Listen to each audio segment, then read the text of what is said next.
On s'y attendait forcément. L'année 2021 a été catastrophique pour le tissu productif marocain. On a beau élaborer des textes de qualité, s'ils ne sont pas appliqués, eh bien ces textes de loi ne valent absolument rien. C'est le cas de la loi sur les délais de paiement, qui n'a pas empêché que les mauvaises pratiques perdurent. Avec le projet de réforme en cours, le gouvernement espère mettre fin à ce fléau qui est responsable, on le sait, d'un nombre important de faillites. En attendant, le constat est là. En 2021, les défaillances d'entreprises ont augmenté de 25% par rapport à 2019. C'est la plus forte hausse depuis que ces statistiques sont comptabilisées et publiées par Inforisc. Plus de 10 500 entreprises ont donc fermé l'année dernière, sans compter celles qui sont encore en veilleuse. Et en parallèle, très peu de mesures de sauvegarde ont été engagées pour tenter de sauver les entreprises en difficulté. Pourquoi ? Eh bien, nous allons tenter d'y répondre ce matin avec nos deux invités, Mostafa El-Jay et Amine Diouri. Vous écoutez Atlantique Radio. Nous sommes le mardi 8 février 2022. Il est 9h18 et voici vos décodeurs. Mostafa El-Jay, vice-président de la commission TPE-PME à la CGEM. Bonjour. Bonjour, Ali. Comment ça va ? Très bien, alhamdoulilah. Et Amine Diouri, directeur études et communications chez Inforisc. Bonjour Amine. Bonjour Adil, comment vas-tu ? Très très bien. Alors, ces défaillances d'entreprise, on en a parlé il y a quelques jours avec vous, Amine Diouri, pour commenter ces chiffres qui avaient été publiés. Maintenant, on va essayer d'analyser un petit peu en profondeur ces chiffres, ce qu'ils nous disent sur la structure de nos entreprises marocaines. Première question que j'ai envie de vous poser, Amine Diouri, au-delà des problèmes conjoncturels, on l'a dit la dernière fois, année de crise sanitaire, bien sûr, on devait s'attendre à des chiffres en forte hausse par rapport aux défaillances. Mais au-delà de la conjoncture sanitaire, quels sont pour vous les facteurs structurels qui nuisent à la stabilité des entreprises ? Oui, c'est vrai. Vous avez parfaitement raison. Effectivement, au début de la crise, c'est-à-dire en 2020, il y avait un certain nombre d'entreprises, notamment des TPE extrêmement fragiles. La crise est passée par là. L'État a distribué énormément d'aides, plus d'une centaine de milliards de dirhams distribués aux entreprises. Avec la fin de cette aide généralisée en 2021, effectivement, ça a mis à nu, on a enlevé le système de perfusion qu'avaient un certain nombre de ces entreprises. Et donc, effectivement, ça peut expliquer en grande partie. Les effets structurels, vous avez raison de le souligner, étaient là bien avant. Je pense notamment au fait, vous avez parlé des délais de paiement, je pense que c'est un facteur aggravant. On est en train de travailler actuellement sur les derniers chiffres. Et effectivement, ils ne sont pas bons, mais j'en parlerai plus tard. Mais effectivement, 2020 a été une année mauvaise en matière de délai de paiement. Et donc forcément, ça a impacté, puisque vous êtes dans une conjoncture globale où vous avez un chiffre d'affaires qui baisse fortement, vous avez des délais de paiement qui s'accroissent, parce que justement, il y a des tensions sur la trésorerie. Donc la tendance naturelle, entre guillemets, c'est de garder l'argent le plus longtemps possible. Et donc forcément, avec des tensions fortes sur la trésorerie. Oui. Alors, Mostafa El-Jay, est-ce que vous êtes en ligne avec nous ? Oui, bien sûr. Oui, alors justement, par rapport à cette question des problèmes structurels qui pèsent sur les entreprises, au-delà du contexte bien sûr de l'année dernière, est-ce que vous diriez que en premier lieu, ce qui plombe vraiment les entreprises marocaines, c'est cette question des délais de paiement, ou bien est-ce qu'il y a d'autres facteurs qui expliquent ces chiffres en forte hausse l'année dernière ? Écoutez, comme l'a dit à l'instant Amine, moi je pense que pour notamment les TPME, les PME et en particulier les TPME qui constituent le plus gros de notre tissu économique, comme vous le savez, il y avait déjà des carences structurelles, si vous voulez, même un peu avant cette pandémie, notamment la sous-capitalisation, quelques difficultés à accéder au marché, la faiblesse un petit peu de nos TPME qui opèrent donc à l'export. Les chiffres, vous les connaissez, ils sont vraiment epsilon par rapport au potentiel du Maroc. Et la pandémie a aggravé les choses. Et comme ça a été dit, il y a eu pratiquement 60% des TPME et des PME ont été touchés par une forte baisse donc du chiffre d'affaires. Et pour certains secteurs, tout le monde le sait, notamment les écosystèmes du tourisme qui pratiquement étaient à l'arrêt. Ajoutez à cela, si vous voulez, les délais de paiement qui sont effectivement exagérément très longs, et qui favorise un petit peu même la casse et l'augmentation dans des entreprises en défaillance, sachant qu'il y a des délais parfois qui frôlent les 200 jusqu'à 250 jours et on attend avec cette étude donc d'Inforis pour avoir les délais précis dans notamment cette tranche de PME qui constitue les plus gros. Ouais. Ajouter à cela aussi, si vous voulez, une baisse de la demande, parce qu'il ne faut pas oublier, comme on l'avait dit, que cette pandémie a affecté peut-être pour la première fois l'offre et la demande. Les gens ont perdu leur emploi, le revenu ont baissé, donc forcément même la demande intérieure qui boostait un petit peu la consommation locale a été affectée et tout cela a fait que ces PME et même certaines grosses PME, certaines entreprises ont lourdement souffert de cette pandémie. Cela a aggravé un petit peu leur situation. Donc, si vous voulez, il y a plusieurs facteurs. Oui. Plusieurs facteurs. Ajouter à cela l'endettement qui a été fait par les produits oxygène et Très bien. qui ont un petit peu permis à régler les fournisseurs, mais avec la dette. La problématique réside Moustapha Alger, on va essayer de vous rappeler tout de suite pour avoir une meilleure qualité sonore. Juste le temps de poser la question à Amine Diouli concernant justement, alors au-delà des défaillances d'entreprise, on a évoqué aussi la question des mesures de sauvegarde qui ont été engagées pour tenter de sauver ce qui peut être sauver justement les entreprises que l'on peut sauver. Et le constat est que l'année dernière, très peu de mesures de sauvegarde ont été engagées justement dans ce sens. Comment vous l'expliquez ? Oui, effectivement. Alors, je rappelle quand même le contexte, c'est-à-dire que par rapport à l'ancien Doing Business, il y avait un certain nombre de préconisations pour justement les difficultés d'entreprise. Et une des difficultés, c'était justement de mettre davantage en avant certaines procédures, notamment la procédure de sauvegarde. Il y a eu la réforme du livre 5 du Code de commerce qui était là pour ça. Et on se rend compte, 3 ans après l'entrée en vigueur justement de cette réforme, que finalement on a eu très très peu de procédures de sauvegarde, à peine une trentaine.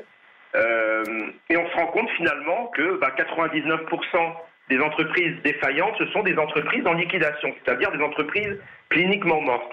Or, l'objectif de cette loi, c'était initialement d'aider les entreprises malades à ce qu'elles ne souffrent, à les faire guérir, et pas qu'elles soient déjà à un stade aussi avancé. Or, il faut bien constater qu'à ce stade-là, on n'a pas atteint cet objectif, c'est-à-dire qu'aujourd'hui, 99% des entreprises sont cliniquement mortes. Alors, comment on en arrive là ? Il y avait un certain nombre de recommandations. J'en citerai une qui, à mon avis, est très importante. On avait parlé du syndic judiciaire. Il y avait un projet de décret. On attend toujours un projet de décret, justement, sur la réforme des syndics judiciaires, avec plus de professionnalisation, de ce syndic qui est extrêmement important dans les procédures collectives et qui est là justement pour aider, pour accompagner les entreprises justement à surmonter ces difficultés. Or, on attend toujours effectivement à ce niveau-là. Moustapha Alger, je vous repose la même question par rapport aux mesures de sauvegarde qui ont été engagées en 2021 pour tenter de sauver les entreprises. Et c'est vrai que le constat, c'est que ces mesures de sauvegarde n'ont pas été engagées massivement. Et j'aimerais avoir votre avis là-dessus. Quels sont les facteurs qui expliquent cela et surtout, est-ce que les banques peuvent avoir un rôle à jouer dans ce sens ? Moi, je pense honnêtement que effectivement ces mesures ont été là, n'ont pas été utilisées. Cela est dû aussi à la structure peut-être de nos PME qui sont en majorité. Donc, c'est une structure familiale et c'est aussi une question d'éducation. Donc, les gens peut-être veulent se battre tout seuls dans leur coin pour essayer de sauver leur entreprise par tous les moyens de bord.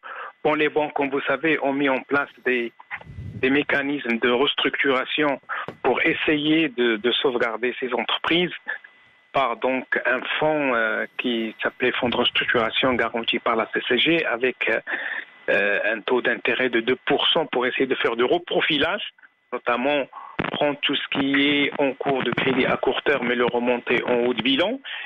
Cela a permis à quelques PME à potentiel de s'en sortir, vu un petit peu les conditions avantageuses et notamment l'appui de l'État à travers l'ex-CCG maintenant, qui s'appelle la Société nationale de financement et de garantie.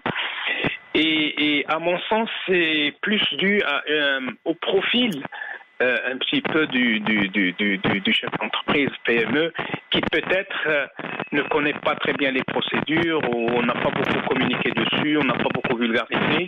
Et à mon sens, il faut une campagne aussi bien au niveau de l'ordre des experts comptables, notamment c'est eux qui connaissent un peu les chiffres des entreprises pour les sensibiliser à cet aspect-là, plus que les banques, puisque les banques ont des mécanismes pour un petit peu essayer de sauvegarder les entreprises qui ont un potentiel, parce que ça sert à rien encore même s'il faut profiler, mais s'il n'y a pas de marché, s'il n'y a pas de demande, si l'entreprise est vraiment fortement sous-capitalisée et mal gérée, pas forcément ajouter à tout cela les conséquences, je dirais, néfastes de cette pandémie. Forcément, le nombre d'entreprises en faillite ne peut qu'augmenter. Et le reste, je crains qu'il est à venir, parce qu'il y a aussi toutes les dettes qui ont été octroyées dans ces 2 années par ces mécanismes qu'il va falloir rembourser dans les années à venir. Et c'est vrai, Amine Diori, quand on analyse un petit peu les chiffres d'Inforisque, et vous me l'aviez dit la dernière fois, ce sont essentiellement les TPE, les PME qui sont les plus impactés par les défaillances. Est-ce que justement c'est dû, comme l'a souligné Mostafa El-Jay, à la structure même de ces entreprises? Oui, je suis d'accord effectivement avec ce constat. Je suis complètement d'accord. Je pense qu'effectivement, des structures familiales, effectivement, une gouvernance familiale qui fait qu'effectivement on n'a pas trop envie de partager le pouvoir à un instant T avec un syndic qui serait là pour vous aider. On veut essayer de garder la main jusqu'au bout, et c'est vrai que cette pratique peut être néfaste à terme. Maintenant, on peut essayer de renverser les choses, c'est-à-dire que c'est pas non plus un fatalisme. Je vais vous donner un exemple concret. Oui. En France, par exemple, comment ça se passe pour justement agir plus en amont? Il y a des sociétés privées qui font justement de la data science, qui essayent de déterminer à travers des scorings des entreprises qui sont en difficulté, à travers justement un certain nombre de notes, d'analyses sur la santé financière de l'entreprise.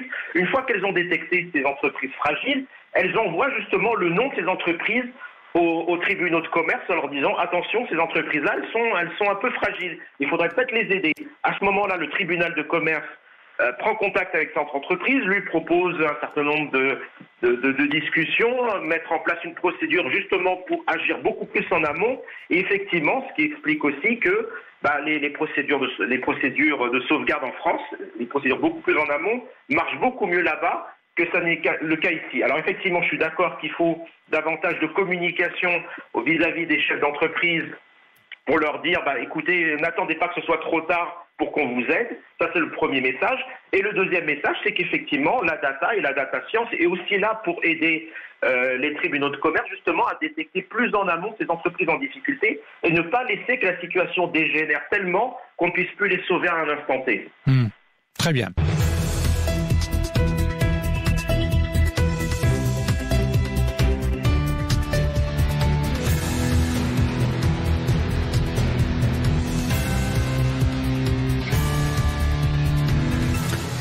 9h34 sur les ondes d'Atlantic Radio, la suite de votre émission Les Décodeurs ce matin avec Amine Diori et Mostafa El-Jay. Une dernière question que j'ai envie de vous poser, Mostafa El-Jay, avant de passer au deuxième sujet. Qu'est-ce qu'il va falloir faire selon vous à court moyen terme pour que les TPE et les PME ne souffrent pas autant et pour éviter justement des défaillances massives, surtout au niveau des toutes petites et moyennes structures? Moi, je pense qu'il y a un chantier sur lequel il faut travailler, mais d'une manière assez rapide, assez urgente. C'est le chantier du fonds de restructuration des fonds propres, ce qu'on appelle aussi les quasi-fonds propres pour la dette mezzanine, relative donc à ces PME. Au niveau de la TGA, nous avons fait une proposition via le fonds Mohamed VI pour dédier une partie de 4 milliards à ces TPME et CPME qui ont un potentiel, mais qui ont des points faibles structurels relatif à la sous-capitalisation. Parce que combien même on a endetté ces entreprises, et il faut saluer l'effort fait par le comité de veille, les banques marocaines, le GPBM, toutes les banques marocaines, mais ça reste quand même de la dette, je fais allusion à Oxygène et Daman Relance, et c'est de la dette qu'il va falloir rembourser, même si les taux sont bas. Il faut, à mon sens, agir au niveau du haut de bilan pour essayer au moins de sauver et d'accompagner le potentiel de très belles PME que nous avons, qui ont des opportunités d'évolution, surtout que nous sommes maintenant à la sortie de cette pandémie, je l'espère, et les perspectives restent quand même très prometteuses. Très bien. Alors nous allons passer au deuxième sujet programmé aujourd'hui, et c'était la thématique en fait d'un webinaire organisé par nos confrères de l'Économiste en partenariat avec la Bourse de Casablanca sous le thème PME marocaines, les bonnes raisons de s'introduire en bourse. Alors, je vais me tourner vers Amine Diouri pour la première question. C'est vrai que dans l'imaginaire collectif, dans la tête de la plupart des gens, ce sont essentiellement les grandes entreprises qui ont accès au marché des capitaux, à la bourse, qui peuvent s'introduire en bourse. Or, eh bien la bourse, ce n'est pas le cas. La bourse est également accessible aux petites et moyennes entreprises. Quel est pour vous, selon vous, l'intérêt des petites et moyennes entreprises d'accéder ou de s'introduire à la bourse, d'accéder au marché des capitaux? Oui. Alors déjà, avant de commencer, je voudrais quand même qu'on clarifie certaines choses, parce que c'est vrai qu'il y a beaucoup de notions petite entreprise, moyenne entreprise, grande entreprise. En tant que telle, ça ne veut pas dire grand-chose. Une entreprise qui veut s'introduire en bourse, c'est une entreprise qui va faire entre 100 millions et 500 millions de dirhams de chiffre d'affaires, grosso modo. Pour ce segment PME, en tout cas, pour cette offre PME. Donc on parle quand même d'une partie très réduite des entreprises. On ne s'adresse pas à la quasi-totalité de nos entreprises. On parle à peu près 1200, 1300 entreprises qui font une taille entre 100 et 500 millions de dirhams de chiffre d'affaires. Après, effectivement, quel est l'intérêt ? L'intérêt, ce sont des entreprises généralement en croissance, qui ont des projets d'investissement, qui ont des projets de recrutement. Elles ont besoin d'argent.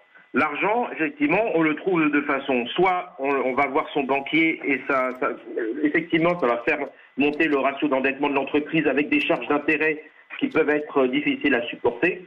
Soit on finance ça par des fonds propres, et c'est tout l'intérêt de la bourse, c'est-à-dire que des investisseurs investissent dans votre entreprise, injectent des fonds propres dans votre entreprise, ce qui permet justement à l'entreprise par la suite d'exporter, d'investir, de recruter. Mustafa El-Jay, est-ce que justement ça, le bénéfice en fait pour une PME de s'introduire en bourse ou d'accéder au marché des capitaux, c'est justement d'avoir une autre source de financement autre que le financement classique et donc le crédit bancaire? Tout à fait. Donc, si vous voulez, la première grande question que se posent beaucoup de chefs d'entreprise PME, c'est pourquoi je vais m'introduire en bourse, sachant qu'il va dans son esprit donc répondre à des normes de transparence, de reporting, avoir de nouveaux actionnaires. Donc tout cela parfois, je dirais, le tarot de l'esprit. Mais quand vous avez épuisé les sources de financement classiques, c'est-à-dire les apports en compte courant ou vos propres ressources, et vous avez aussi atteint des niveaux d'endettement, je dirais, au niveau de vos banques, le marché secondaire, le marché boursier offre des opportunités, je dirais, très intéressantes pour accéder à des financements qui sont des fonds propres, qui vous coûtent pratiquement pas grand-chose, sachant qu'il y a un peu le coût, etc., on peut y revenir, et qui vous permettent de financer votre croissance. Et bien évidemment, il faut répondre à des normes de transparence, à une gestion plus rigoureuse. Et c'est ça un petit peu le cap psychologique qu'il faut dépasser pour accéder à ce marché qui offre d'énormes potentialités. Bien en termes, comme je disais, au-delà du financement, il y a tout ce qui est accompagnement, il y a tout ce qui est rigueur dans la gestion, transparence, etc.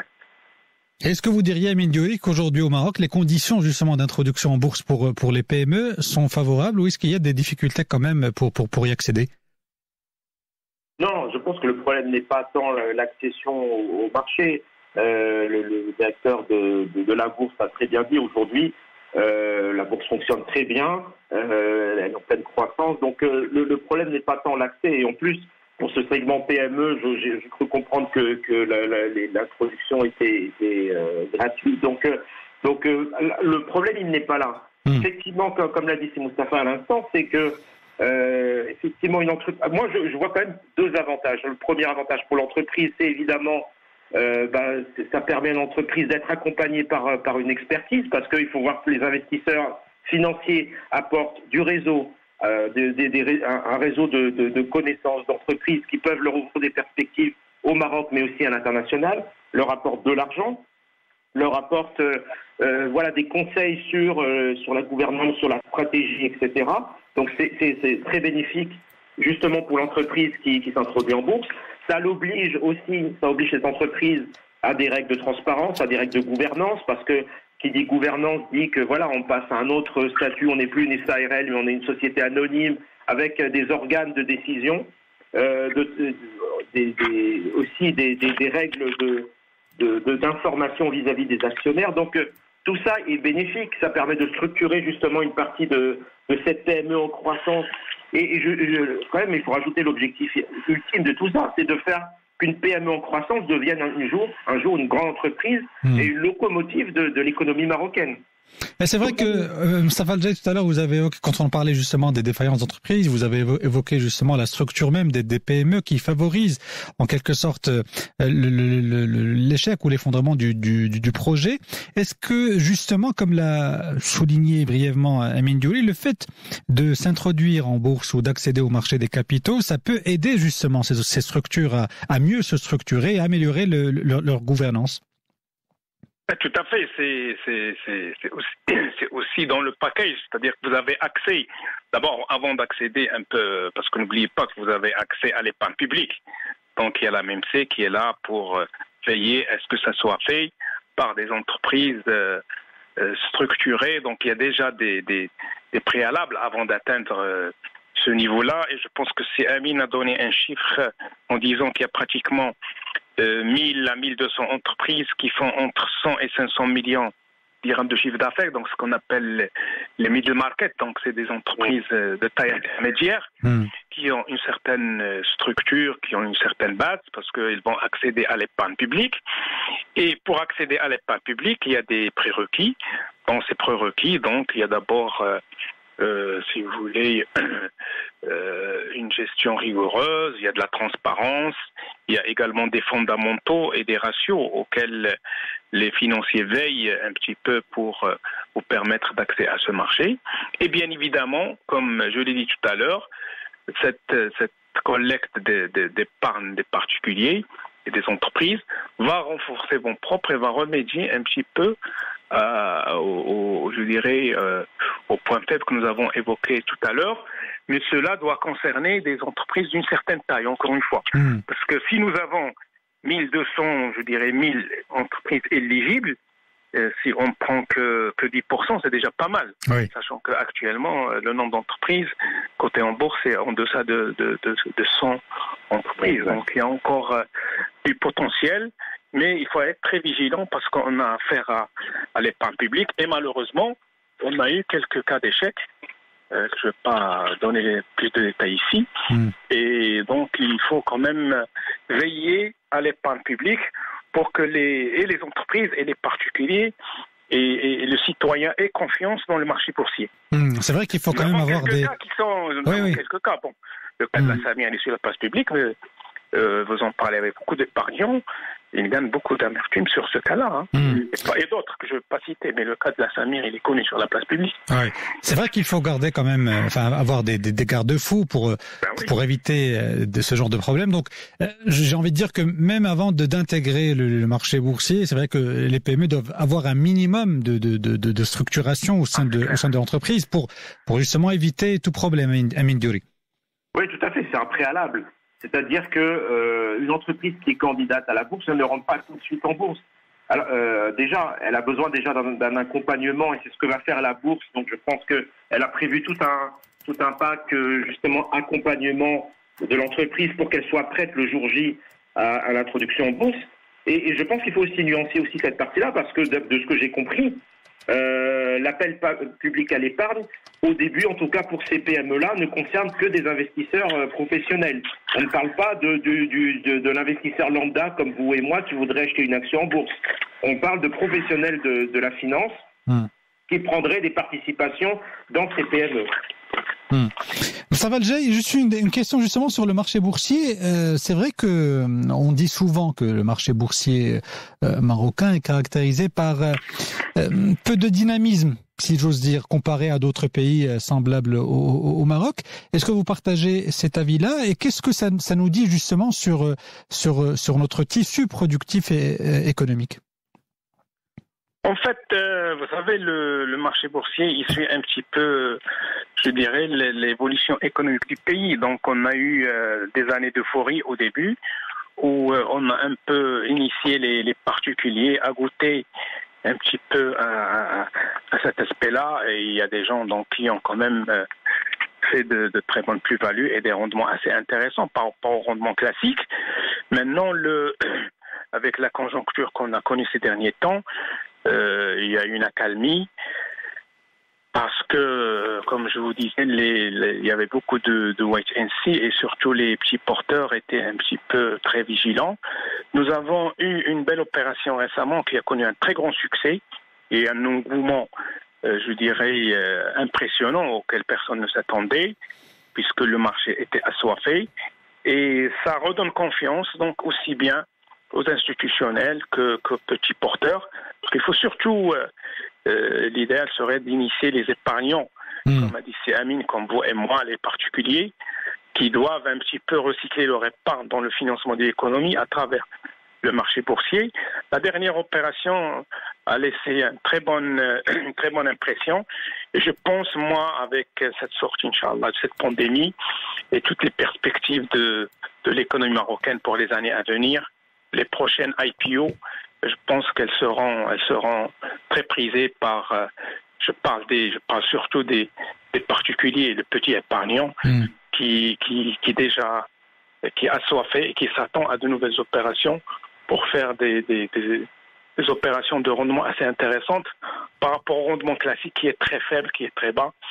Maintenant, pour un épargnant, placer son argent à un an, c'est moins de 2%, déduction faite des 30% de retenue, donc c'est pas du tout intéressant. Le particulier cherche des placements plus rentables et bien sûr moins risqués. En espérant voir, pourquoi pas, des PME figurer dans la liste des futures entreprises qui vont s'introduire en bourse. Il y a une convention qui a été signée le 9 décembre dernier. Avec l'AMMC. l'AMMC, Maroclear, la bourse de Casablanca. Il y a même un effort qui a été fait. Il y a une réduction de 50% des commissions d'introduction parce que ça coûte cher quand même de s'introduire en bourse. Il faut que la PME soit d'une certaine taille. Il y a une réduction de 50%, c'est très intéressant. Et comme a dit Amine, un dispositif de formation et d'accompagnement. Et surtout, faciliter les procédures d'accès. Il y a un guichet unique qui a été mis en place par la bourse pour simplifier toutes les procédures aux dirigeants de la PME. Amine Diouri, pour conclure, justement, j'aimerais avoir votre avis sur cette question de la dynamique du marché boursier marocain. Est-ce que vous partagez justement ces commentaires sur le faible dynamisme du marché boursier au Maroc par rapport à d'autres marchés, ou bien est-ce que c'est tout à fait normal et tout à fait en adéquation avec notre rythme économique? Alors, moi, je pense que la question, c'est pas la question du dynamisme boursier. Je pense que, justement, j'en avais parlé tout à l'heure, les chiffres d'évolution de la bourse de Casablanca est plutôt bonne sur ces derniers mois. Il y a eu une reprise comme pour toutes les autres bourses mondiales. La question, à mon avis, n'est pas là. La question, et ça rejoint votre précédente question, c'est plutôt que dit en fait les entreprises cotées en bourse par rapport à la structure de nos entreprises. Et la vraie question, elle est là, c'est-à-dire que finalement, sur la centaine d'entreprises cotées en bourse aujourd'hui, on n'a réellement qu'une vingtaine de locomotives nationales qui représentent des dizaines de milliards de dirhams, enfin des milliards de dirhams en bourse. Mais voilà, on a une vingtaine de très grosses entreprises. C'est ça que nous dit aujourd'hui l'analyse boursière. Et le problème qu'on a, c'est aujourd'hui ça. C'est pour ça qu'effectivement on a créé ce compartiment PME. C'est qu'en réalité, on a du mal à transformer notre économie, enfin notre écosystème d'entreprise. On a du mal à transformer une TPE en PME, une PME en futur GE. C'est ça le vrai problème qu'on a aujourd'hui. C'est qu'on a un écosystème d'entreprise qui est relativement statique dans le temps. Contrairement à une économie comme, je vais citer un exemple qui n'a rien à voir, mais les entreprises américaines. Les entreprises cotées en bourse aujourd'hui, sur la bourse américaine, n'ont rien à voir avec celles d'il y a 20 ans ou 30 ans. Or, nous avons un tissu économique qui reste statique dans le temps parce que nous avons du mal à transformer des petites entreprises en moyennes et en grandes entreprises. Et c'est ça, à mon avis, le véritable problème. C'est vrai.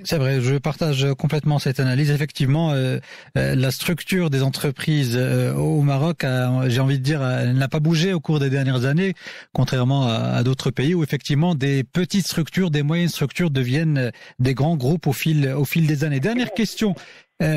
Pour vous, Moustapha El-Jay, avant de conclure, comment vous voyez un petit peu l'évolution de la dynamique économique en cette année 2022 ?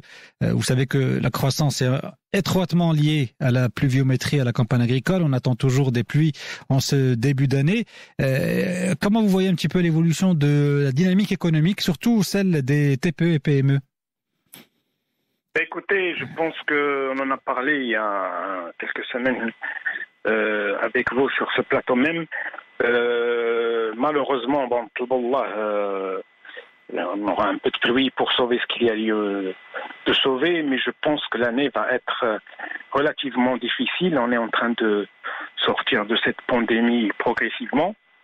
C'est déjà une excellente chose pour le tissu économique marocain. Et maintenant, on a aussi l'ouverture des frontières, donc notamment pour certains secteurs. J'espère qu'il y a un peu d'espoir, même si ça va prendre un peu de temps. Mais effectivement, la pluviométrie va affecter, à mon sens, d'abord le pouvoir d'achat des citoyens marocains. Et tout cela va avoir un impact, à mon sens, sur la demande interne. Comme notre économie maintenant est tirée par la consommation essentiellement, je pense que l'année va être relativement difficile. Que voilà, les choses s'améliorent et on aura un peu de pluie dans les jours à venir. Oui, c'est primordial, hein, c'est même crucial pour la croissance économique. Moustapha El-Jay, merci beaucoup d'avoir participé à cette émission aujourd'hui. Amin Diouri, pardon, c'est moi qui je m'appelle Adil, ou c'est Amin Diouri. Amin Diouri, merci beaucoup et à très bientôt, à très vite, Inch'Allah, sur le plateau d'Atlantic Radio. Dans quelques instants, vous retrouverez Khadija Jaber pour le Flash Info et juste après, bien sûr, votre émission Les Experts. Excellente fin de matinée, l'écoute d'Atlantic Radio.